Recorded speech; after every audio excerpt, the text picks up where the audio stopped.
মা ফাতেমা, হযরত আলী, হাসান ও হোসেন তাদেরকে কেন হত্যা করা হলো? উত্তর চাই। এই লোক যে প্রশ্ন করছে সে মনে ফকিরি লাইনের, ফকিরি লাইনের। দেখেন, হযরত ফাতেমাকে শহীদ করা হয় নাই, ওনার মৃত্যু হয়েছে স্বাভাবিকভাবে। হযরত আলী রাদিয়াল্লাহু তাআলা আনহু, ওনাকে শহীদ করা হয়েছে। ওনাকে শহীদ করেছে খারিজিরা। কারা?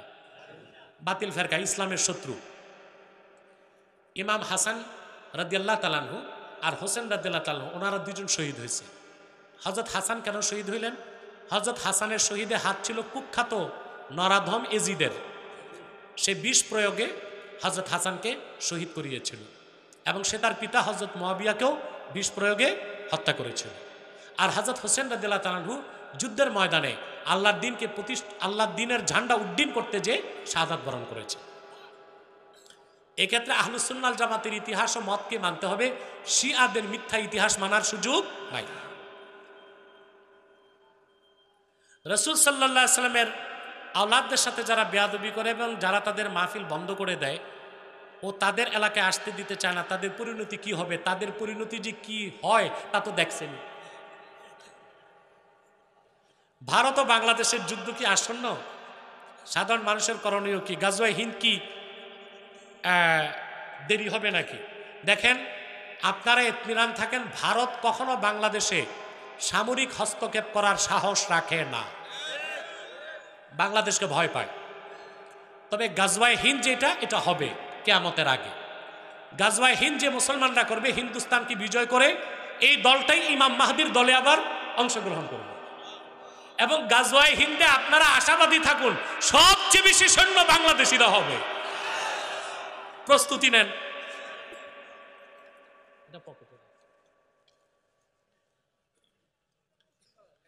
একজন বলেছে আগে নির্বাচন পরে সংস্কার। এই রাজনৈতিক আলাপ এগুলো আমার কাছে করবেন না।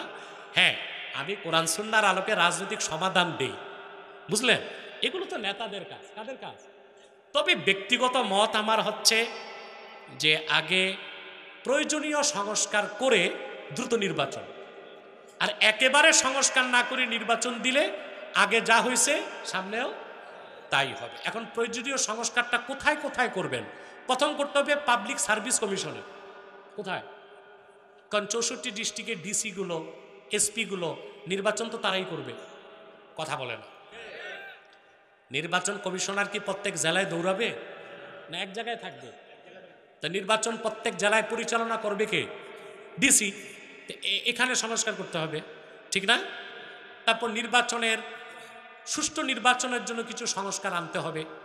কি ধরনের লোক নির্বাচনে দাঁড়াতে পারবে, কি ধরনের অযোগ্য লোক দাঁড়াতে পারবে না, এগুলো ঠিক করতে হবে। তবে সংস্কারটাও দরকার, নির্বাচনও দরকার। খুব দেরি হোক তাও চাই না, খুব দ্রুত হোক তাও চাই না।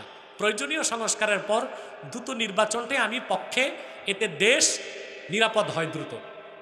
আর এর আগ পর্যন্ত দেশ হচ্ছে অনির্দিষ্ট গন্তব্যে চলতেছে, এতে বিদেশিরা রোল প্লে করার চেষ্টা করবে। বিদেশিরা একবার যদি রোল প্লে করে ফেলে তাহলে কিন্তু আর নির্বাচন কিছুই হবে না, সেনা শাসন শুরু হয়ে যাবে।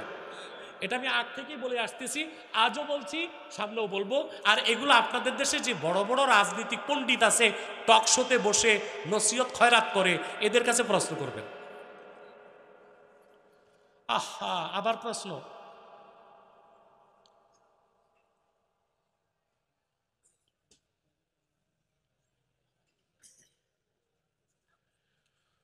একটা ভাই বাহাসের একটা বিষয় এনেছে, বাহাস আহলুস সুন্নাহ ওয়াল জামাতের বিভিন্ন বিষয় নিয়ে।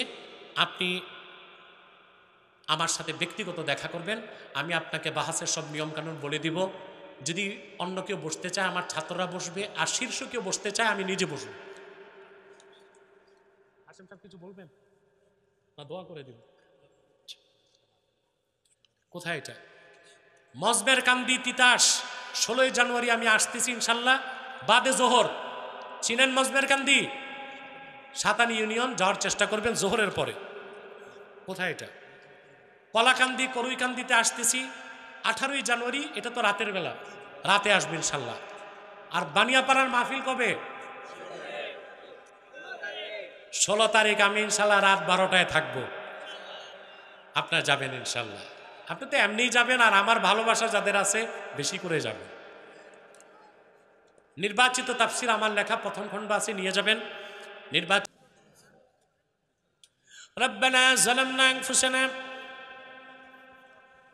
ওয়া ইল্লাম তাগফির লানা ওয়া তারহামনা লানাকুনান্না মিনাল খাসিরিন। আল্লাহ তাআলা তাহরিকে খাতমে নবুয়ত বাংলাদেশ, তিতাস এবং দাউদকান্দি যৌথ কমিটির উদ্যোগে আজকের মাহফিলে রব্বুল আলামিন তোমার জাকিরিন শাকিরিন নেককার বান্দাদের নিয়ে হাত তুলেছি। পর্দার আড়ালের মা বোনেরাও আছে আল্লাহ। এতগুলো মানুষের মধ্যে যার দুটো হাত তোমার ভালো লাগে আল্লাহ, তার দুটো হাতের বিনিময়ে আমাদের জিন্দেগির সব গুনাহ তুমি মাফ করে দাও।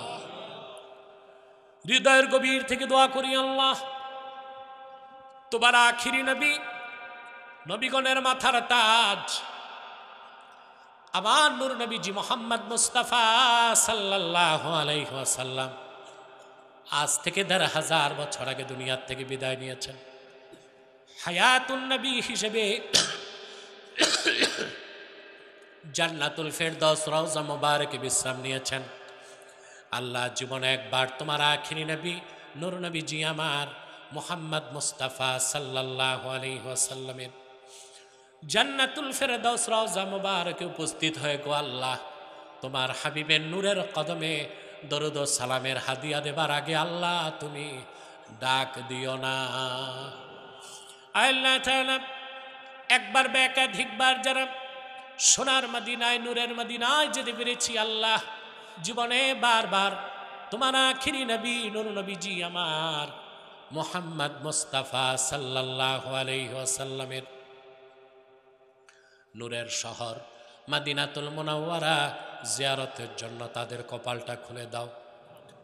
আল্লাহ তাআলা রাব্বুল আলামিন হৃদয়ের গভীর থেকে দোয়া করি আল্লাহ তোমার আখিরি নবী নূর নবীজি আমার মুহাম্মদ মুস্তাফা সাল্লাল্লাহু আলাইহি ওয়াসাল্লামের নূরের চেহারা মোবারক স্বপ্নে একবার দেখে গো আল্লাহ জান্নাত ওয়াজিব হবার আগে তুমি ডাক দিও না।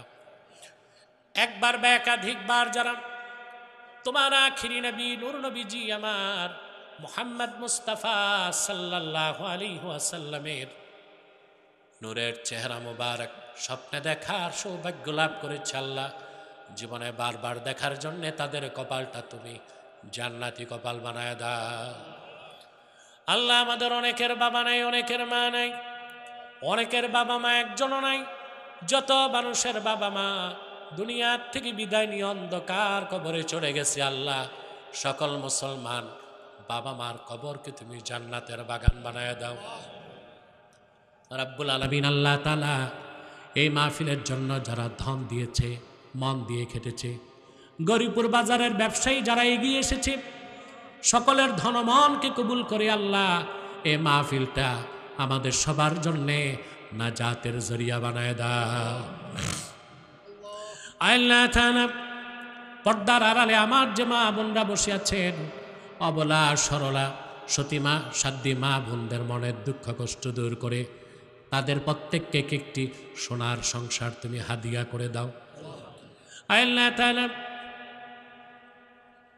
আমার কলিজার টুকরা যুবক ভাইদের জন্য দোয়া করি আল্লাহ তাদের প্রত্যেককে খাঁটি ইমানদার বানায় দাও, সহি আকীদার ধারক বানায় দাও, আহলুস সুন্নাহ ওয়াল জামাতের অনুসারী বানায় দাও। আল্লাহ তাদের প্রত্যেককে তুমি খাতমে নবুয়ত আন্দোলনের সৈনিক বানায় দাও।